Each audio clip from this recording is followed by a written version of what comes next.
Ho, ho. Ho, ho, ho! Merry Christmas!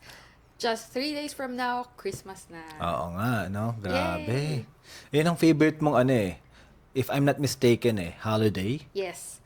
Favorite holiday, favorite month, birthday month ko rin. Happy birthday. And, yes, thanks so much. Tsaka, siya nostalgic feeling ang Christmas sa akin. Di ba? Hindi ba? Sa iba, hindi. Nostalgic din sa akin. Kaya ayan, pagkukwentuhan natin kung bakit nostalgic. Yeah! So, welcome kayo dito sa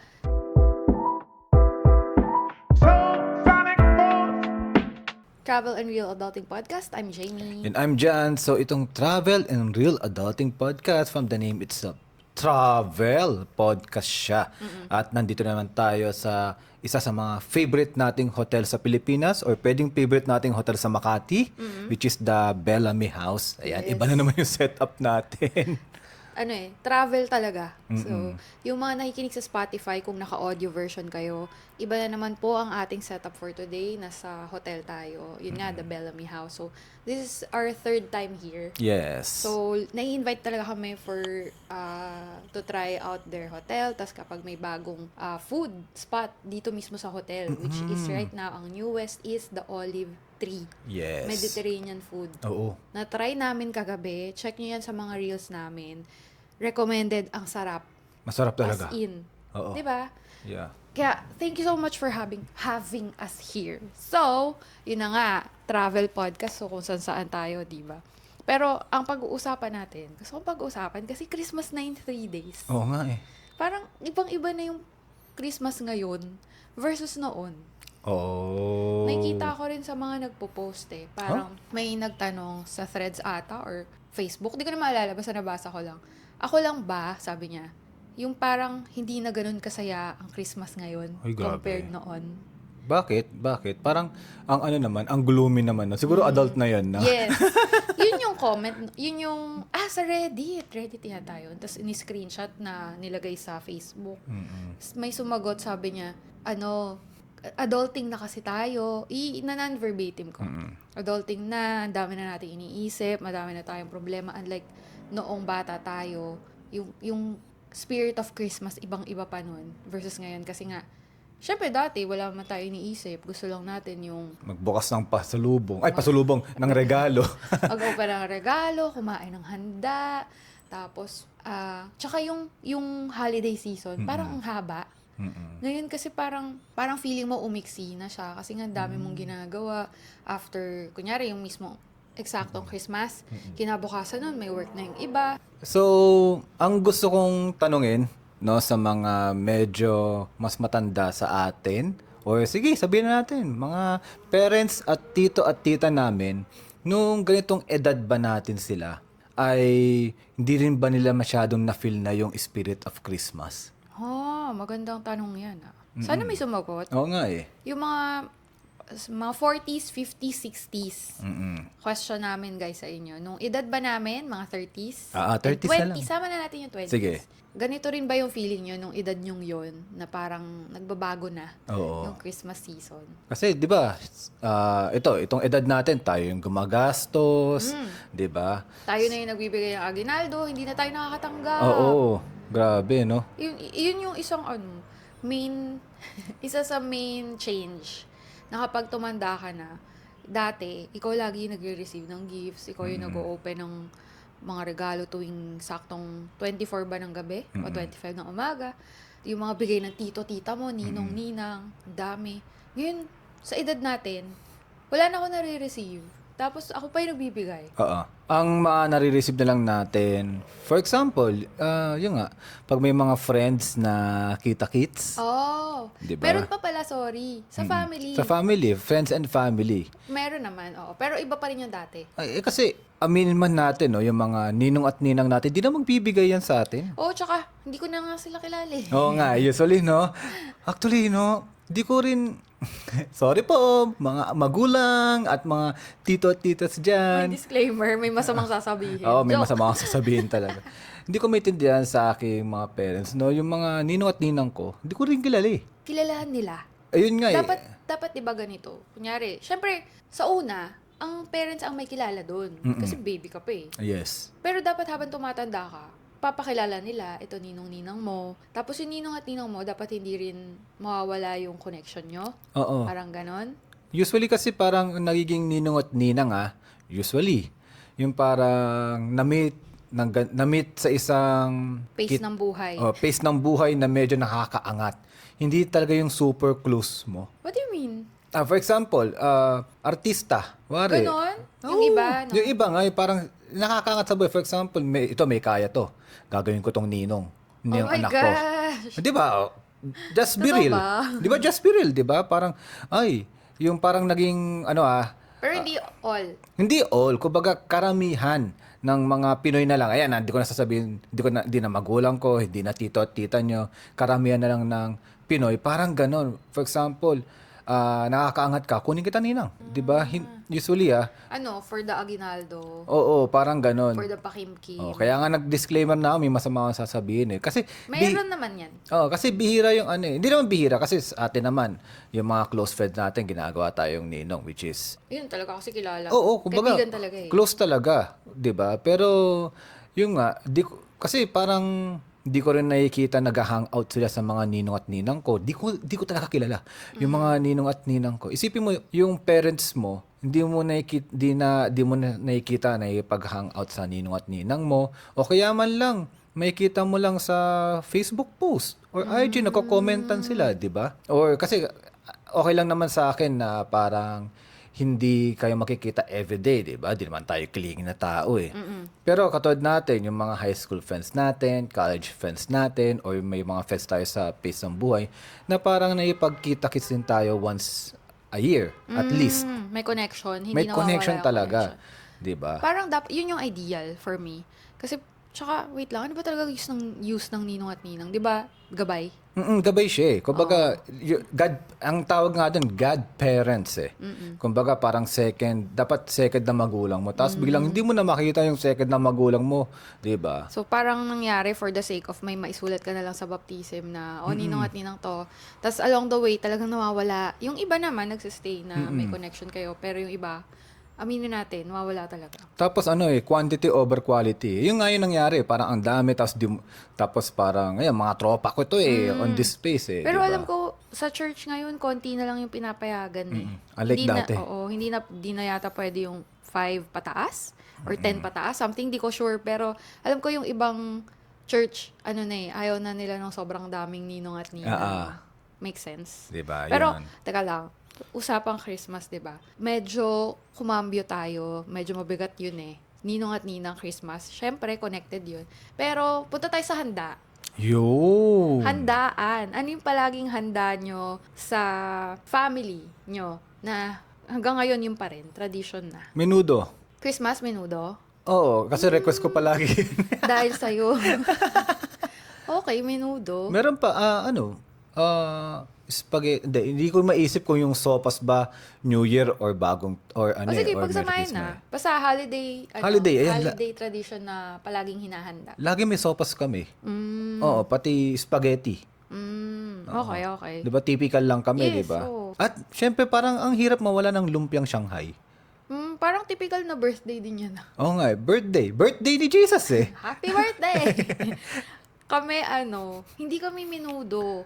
Usually, ang menudo, pag may malaking handaan, yung tipong, kunyari, Bakit hindi ba malaking handaan ang birthday ni Jesus? may bisita ba kayo? Oo nga, sa Oh, bagay. ibig sabihin yung may handaan na may bisita, like binyag, tapos ang dami pupunta. Pag Pasko, parang kami spaghetti. Oo. Tapos, dapat may sabaw. Mm, Either sopas. sopas or sotanghon. So, tanghon? Oh, may sabaw kami, sotanghon. Masarap mag-sotanghon si mama, yung lasang chicken talaga. Tapos, hindi nawawala sa amin. Pagsamahin ko na, Pasko and New Year, sa holidays nga, yung malagkit, yung mga bibingka, hindi bibingka yung tawag, sinukmani. Ano yun? Basta yung kanit, mukha siyang malagkit na kanin na brown na naka-together. Tapos may latik ba yun sa ibabaw. Basta, kailangan may malagkit para daw together yung family. May pa ganun. Kaya pala hindi kami together. Joke lang. Hindi, together kami kasi baka issue kayo ha. Intact yung family namin. Hindi na kayo mahilig doon. Hindi kami mahilig sa malagkit at hiwa-hiwalay kami ng bahay. So, hindi together. Pero together kami as a family. Okay. Alay kayo, talagang together yata yung nasa compound yun. Kaya lagi kayong nagmamalagkit. Ngayon, hindi ka na nagmamalagkit. Humiwalay ka doon sa inyo. Tama yun, tama yung theory. Totoo pala yun. Ang galing. Oh my God. Sabi nung mga nakikinig, naglolokohan na naman tong dalawa. Sige, nasa Pasko na tayo. May tradition ba kayo sa Pasko na natatandaan mo? Ako meron kasing naglilinger sa akin, pero ikaw muna. Ano ba? Tuwing 25 ng umaga, simba muna dapat. Wow. Tapos pag kabalik ng bahay, lunch, tapos nag-start nang dumating yung mga mga namamasko. Medyo yung bahay namin yung bahay, yung parents na bahay, at saka yung mga tito and tita na bahay. Talagang puntahan every 25. Talagang ang dami namamasko doon na medyo kamag-anak, malayong kamag-anak, minsan kapitbahay nung kamag-anak, mga ganon. So, yun, naging tradition na yun nila, namin, na instead na kami yung puntahan yung bahay namin. Grabe, yaman yun, no? Hindi Sana, no? Parang nasanay lang na gano'n. So, isa kami sa ganung bahay. Sipin mo malayong kamag-anak sa malayong lupain ng Encantadia. Pupunta para mapapasko, papasko po. Minsan nga hindi nakakilala eh. What? Oo, pero alam ko naging strict na sila na, syempre, nakakatakot din magpapasok ng di mo kilala, di ba? Sabihin, patawa, yung patatawarin or something, diba? Para hindi na mangulit or something. So, dati pumapasok pa yon yung mga di kilala? Oo, kasi bukas yung gate eh. Papasok, no? So, ngayon sinara na nila yung gate, tas kakatok muna. Pag hindi kilala, Dapat hindi na nila naman, ina-entertain. Pero, pag kilala, sige, pasok kayo, kakain, tas may May bibigay pumasok, pa sila. no? Tapos lalabas siya, may nakuha na sa inyo. May TV. Oo, di ba? Parang tanga naman, grabe. Mamas ko po, TV. Thank you po. O, di Ikaw, ba? ano tradisyon nyo? Tradition namin ito talaga. Don't judge us. Pero okay lang, judge us. Lagi kami nanonood ng Enteng Kabisote. Oh my God! Hanggang anong taon ka niyan? College? Oh, actually college. Oh my God. So, kasama ka? Kasi tradition nga namin yun eh. Kumbaga, lagi, syempre wala akong trabaho noon, di ba? Nag-aaral pa ako. So, umuwi kami doon sa, bahay ng parents ko. Di ba? Yun. Kasi hiwalay eh. Nung nag-aaral na ako, sa ibang bahay ako. Hindi na-judge kita. Oo. Joke lang. So, tuwing Pasko, yan, talagang uuwi kami sa province. May malapit na naman yung province namin, sa Cavite. So, pupunta doon. Then, ayun, maganda, ganun, blah, blah, blah. Then, kinabukasan, ayan na. 25 yun eh, MMFF. Oo. So, ano pala kayo nun? Support? Oo, lagi. Kung merong tawag doon, palabas si Vic Soto, yun ang lagi namin pinapanood, Enteng Kabisote. Grabe. Natigil na, no? Oo naman. Kasi nakatrabaho na ako. Pupunta pa ba ako para manood ng Enteng Ewan, Kabisote? sila kaya? Tuloy pa? Hindi na. Hindi na rin. Okay. Tsaka parang wala na rin si Vic Soto no? Na makapalabas masyado sa MMFF Parang last year meron, pero drama. Oo, mga ganun. Hindi, kami talaga Enteng Kabisote. Ganun. Nakakatawa pa no? Kasi kaya nga natanong ko sa inyo, no? Yung mga magulang, mga titos, kung nararanasan nyo pa ba yung Christmas spirit? Kasi nung mga college, high school ako, syempre, ranas natin yung Christmas spirit eh. Kasi di tayo nagbabayad eh. Yeah. Go with the flow lang tayo Libre eh. lang tayo lagi, no? Si daddy, nagtataka ako, bakit hindi siya sumasama? Tuwing manonood kami ng Enteng Kabisote, magbabayad lang siya, tapos maglilibot sa mall. Oo. Ngayon, naintindihan ko na. Kasi, ang gastos, tapos manonood ako ng Enteng Kabisote, di ba? Gastos pala. Oo nga, no? Kaya pala medyo gloomy na sila that time. O baka nga, no? Baka lahat ng generation, every time na parang nandun na sa adulting phase na siya na lahat ng gastos, lahat. Nagiging medyo nagme-mellow down na yung spirito ng Christmas. Oo. Spirito.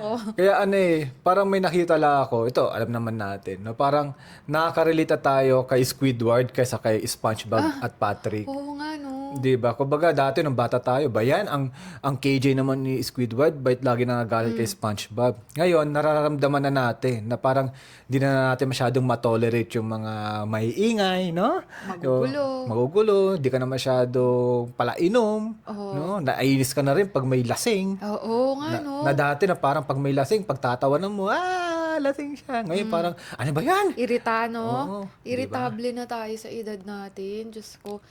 Isa yun sa factor siguro din. Ito, medyo idagdag ko. Biglang naisip ko lang. Isama mo pa yung problema sa paligid. Problema sa paligid, problema mo sa buhay. Yeah. Yung nangyayari sa paligid natin, na alam natin hanggang ngayon, wala pang nakukulong. Meron na ba? Parang may mga acquitted pero parang ano lang yun, kumbaga alay eh. O, di ba? 'Di ba? Alay sa Diba? Pasko. Para lang meron lang tayo. Para lang meron daw Christmas gift kahit na barya. Or Ayun. para lang meron para lang may masabing, yan na, may ginagawa kami. Ha? Pero yung malalaking gift na dapat na makulong, Wala wala. pa. Yun. O, di ba? So, isa yun. Bigla ko naisip na baka kaya tayo ganito. Tapos, sama mo pa, ang mahal na ng mga bilihin. Oh. Kailangan mong gumastos kapag Christmas kasi ang lungkot naman kung wala kang handa. Mas Kahit malungkot konti, yun. di ba?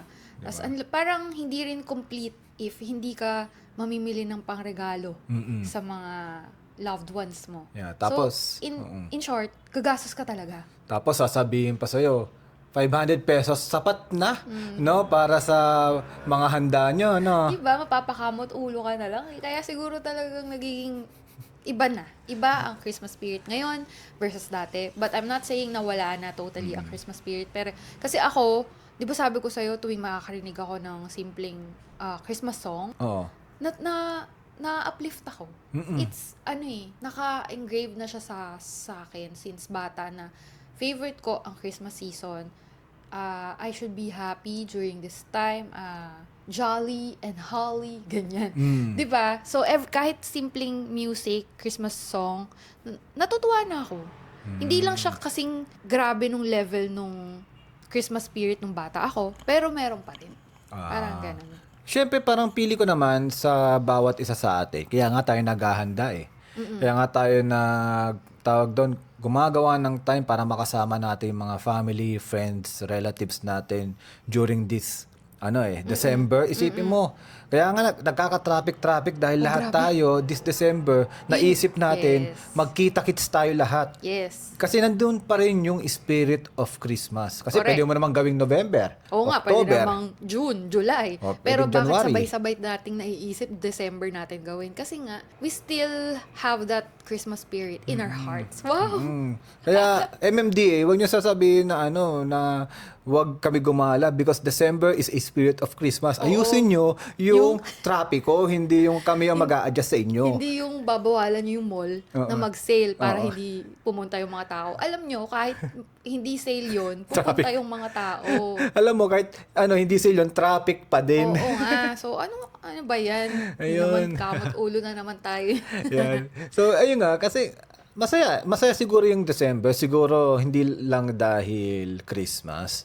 Kasi celebrate din natin yung paparating na bagong taon. Yung Yes, end of exactly. year. This is the end of month, end of year. Kaya nga, sa iba na hindi Catholic or Christian, holiday season ang tawag dito eh. Di ba? Hindi Merry Christmas. Happy Holidays sila. Di ba? Kasi nga, parang siguro December, parang nakatatak na yan eh. Yes. Kumbaga, kaya nga meron din 13-month pay. Kailan? December, di ba? yeah. Kumbaga, end of year pay, di ba? So, Yeah, tsaka to cut the story short, December is like the weekend of the year. oh. 'Di ba? So anong ginagawa natin pag weekend? Nagre-rest. Nagko-content. hindi tayo normal eh. Yung usual, ginagawa natin pag weekend, nagpapahinga, nagre-recharge, nagmo-mall, or minsan, dati, quick weekend trip Oo. outside Manila, 'di ba? O kaya nagfo-food trip with friends, family, gathering, ganyan-ganyan. Yun, parang ganun si December or si holiday season or si Christmas season. Parang weekend siya ng buong taon. Kaya we deserve all the things we want to do. Deserve natin mag-celebrate Kapag December, di ba? Celebrate this time. Come on! Ding, ding, ding, ding. Nabanggit mo kanina, weekend trip or trips. May natatandaan ka bang parang Christmas trip natin? Or sabihin na lang natin, gumala tayo ng December. Meron. Sige. Ilista natin para sa ating manonood. Baka, para lang din at one time, tayo, ang tawag doon, nagre-reminis at nalalaman din nila na gumagala din tayo ng December. Sige. Nag-New Year tayo sa Sapporo. Oo nga, no? 2022 to 2023 na yon. So, New Year's Eve, dun. Yon, yung isa sa pinaka hindi ko makakalimutan. Oo. Holiday trip natin. Kasi yun yung na-experience natin yung paano mag-New Year sa Japan eh. Na sobrang kakaiba. Sobrang Weird. kakaiba. Weird not in a bad way kasi kakaiba kasi hindi maingay. 'Di ba New Year sa atin? Maingay, celebration, may fireworks. may fireworks, may paputok, ganyan. Doon wala. Tahimik. Kabaliktaran, sobrang tahimik. Yeah, nag-countdown lang yung mga tao sa Sapporo Clock Tower. Mm-mm. Nag-countdown lang Hindi. sila. Sapporo TV Tower. TV Tower pala. May oras yon. Nag-countdown lang and then sakto 12 na. Namatay yung ilaw dun sa tower. Tas, yay! After mga 10 seconds, tahimik na. Tahimik na tapos nag-disperse. Kala mo tapos na yung rally eh. No? Oo nga, no. Parang wala. Ganun lang. Simple lang sila. Ikaw, may natatandaan ka? Actually, natatandaan ko rin yun, yung natin, pagbabalik ng Japan. Second trip yun, di ba? Ako nga, no? Second trip yon. Tapos, ang hirap din pala mag-holiday season doon. Lalo yung Christmas to New Year. Kasi halos wala tayong makainan nun eh. Ang daming sarado. Kasi Yes. holiday talaga nila din. Oo, yun. Iba pa rin mag-holiday sa Pilipinas. Lagi kong naririnig or nababasa yun sa mga, lalo na OFW, na talagang pag Pasko or holiday season, Philippines pa rin yung hinahanap-hanap ng puso nila. Kasi masaya eh. Kasi ang mga natatandaan ko mga... Love the Philippines? Yes! Yan. Talagang sinuot ko ngayon eh. No? So, ang mga natatandaan ko mga parang December or Christmas or New Year. Kasi December, lagi tayong gumagala yan kasi birthday mo eh. Kumbaga, nag-Japan tayo ng birthday mo. Tapos nag-glamping tayo sa Rizal ng birthday mo. Ano pa ba yung mga December? Parang hindi tayo masyadong gumagala. Parang feeling ko, parang gusto ko tuloy next year, mag-Christmas tayo sa Ibang ibang lugar. bansa, ibang lugar naman. Kasi parang wala akong masyado matanda maliban doon sa Japan eh. Oo, yun yung pinaka. Kasi sinakto talaga nating New Year's Eve eh. At hindi pa Parang tayo wala nga, no? wala. Hindi pa tayo nagki-Christmas ng outside of the country or outside of our house, something. Laging kundi sa bahay natin, sa bahay namin sa Cavite o kaya sa inyo. Oo. Laging ganun lang, no? Triangle effect. Nga, no? Hindi pa tayo nagka-Christmas. Parang gusto ko rin masubukan sa ibang lugar. Kasi wala akong memory as of now. Panay dito lang. Okay, sige. Di ba Take parang note. birthday mo, then Pasko, pahinga tayo. Ganon. Tapos, yun nga, nung nag-take lang tayo advantage na subukan kaya natin mag-New Year sa Japan. Oo. Which Okay, is, so Christmas wala pa nga. wala pa, no? So, Pero wala okay matandaan. masaya naman din mag-Christmas kahit yung simpleng celebration na nga lang. Yung ginagawa natin ngayon. Pero yeah, for a change, pwede naman. Isa Next year. pala, natandaan ko, kasama tayo, nung kami, nag-overnight, nung Pasko. Di ba? Sa isang- Batangas ba Batangas lang yun? yun? Tama, di ko na matandaan Oo. din. Kasi Hindi siya overnight lang. Hindi siya outside the Philippines so far. So, yeah, wala pa. Officially, wala pa tayong na-try na Christmas outside the Philippines. Ewan ko lang sila, yung mga Kayo ba, Taranians guys? dyan. So, parang, ewan ko, siguro tama ka, baka kasi mas masaya kasama yung family mo during Christmas. Yun naman talaga eh. Kaya siguro, hindi rin tayo naglalagay ng travel dun eh. Kaya sabi ko, for a change, pwede nating itry once. Pero, preferred ko pa rin talaga yung Christmas is nandito. Kasi gusto ko itang masolo sa Pasko. Wow! Tsura! Ayoko na pala. Ayoko na. Tapos, ito, ano yung pinaka magandang gift mo na natanggap ng Pasko? Alam mo, wala akong masyadong maalala. Hindi talaga na tumatatak sa akin pag material. Same. Like, Same, no? Kasi wala din ako matandaan na siguro nung bata pala ako, di ko nga alam kung naregaluhan ako ng Pasko ng PlayStation. Baka hindi Pasko. O baka usually birthday ko kasi. Oo. Kaya nga parang mas importante sa akin yung birthday. 'Di ba sabi mo ikaw, mas gusto mo yung Kasi nasa same month yung birthday ko tsaka Pasko. Kaya gusto ko ang December. Ako mas gusto ko yung birthday ko kaysa sa kahit na anong holiday. Siguro dahil halos lahat ng yung mga natatanggap kong medyo bongga sa birthday ko talaga. 'Di ba? Kasi katulad nakikita natin sa mga TikTok, yung mga parang nagbubukas sila ng regalo tapos PlayStation, Switch. Parang di ko naranasan yun sa buong buhay ko Ako din. Or baka meron, at that moment, sobrang saya-saya ko. And then, magfe-fade. Kasi Siguro, hindi rin Gusto hindi rin mo. ako mahilig masyado sa mamahaling bagay, sa material things. Kaya siguro walang tumatatak. Like, binigyan ako nito, nagamit ko for a while, or na-appreciate ko nung binigay, kunyari. For example, ang wallet. 'Di ba? May binigay ka na sa akin. Na-appreciate ko siya, pero hindi siya para tumatak forever na Ayun ang gagamit. na wow, nakatanggap ako ng wallet. Ano kasi, mas vina-value natin gumala. Di ba nga halos di na tayo nagbibigay ng regalo ngayon sa isa't isa? yun. As Kasi in, nga- wala na tayong binubuksan. Oo, kasi nga parang ang hirap din natin regaluhan isa't isa dahil halos wala tayong gustong material things. Kung Yes. meron man, sobrang mahal, no? Or Diba? kung meron man, bibilhin ko na mag-isa ko. Yun. Makikita mo na lang, may dumating na Shopee. Kasi gusto ko nung bagay na yun ngayon. Pero if ipapagift ko pa sa'yo, parang hindi siya necessity for me. Kaya nahirapan akong regaluhan kita kasi di ko alam kung anong gusto mo Either, ang gusto mo is nakuha mo na, or ang gusto mo, travel. So, dapat magbubook na lang ako, Yun na no? nga. Mas ma-appreciate ko pa yan. Di ba? Feeling ko ikaw din. Hindi ka rin naman material, Hindi. di ba? Kung material man ako, mga video game, At saka console. yung medyo mahal. Medyo mahal talaga like ako. Switch. Pero yung mga maliliit na bagay, Hindi. wag na lang, no?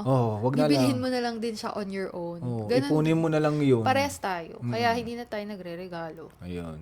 Kayo ba, guys? Oo Do you still give gifts? Like, pero kung magbibigayan tayo, we will still appreciate kung ano walang mang problema. kahit maliit na bagay, like kunyari, panyo. Kunyari lang. Gagamitin pa rin natin yun. Pero yun nga, hindi siya yung super matatandaan ko forever na I got this, blah, blah, blah. May iba kasi ganun Kumbaga, I treasure this because dito yung gift ng aking asawa. Yes. Tsaka, ganun. alam niyo yung love language, yung parang test to check kung anong love language nyo. Wala sa amin ang may love language ng gift giving. Even yung parang receiving or sending or something. Yun nga, pagbibigay ng gift. Oo. Yung pag-show ng yung love language niya is to give gifts. Walang ganun sa amin sa exam na yon. Ang lumabas is quality time ata. Ako, ang love language ko is act of service. So, hindi ako giver din ng gift. Tapos, hindi ko rin gustong umaksep masyado ng gift. Dahil gusto ko is quality time. Tsaka, acts of service din. Ikaw, ano lumabas sa'yo? Nakalimutan ko sa akin pero alam ko words of affirmation ba yan? You are so pogi, you are handsome, you are well-loved. Joke lang. Sure. Words of affirmation, tsaka quality time din. Oo, parang ganun Basta din. wala sa atin may gift, no? Oo, kasi di rin ako mahilig magbigay ng regalo At tumanggap. at tumanggap. Ang mahilig lang ako ibigay ang buong-buong ako sa aking minamahal. Nakakairita ka. Gusto ko yun na parehas tayo wala nung gift something. Pero, may mga kilala ko yun yung number one, yung love language nila. So, dapat malaman yun ng partner. No? Oo, dapat. Buti na lang. Ganun. And, ho, ho, ho, Merry Christmas. Merry 3 days Christmas. na lang. So, anong handa nyo, guys? Patingin naman.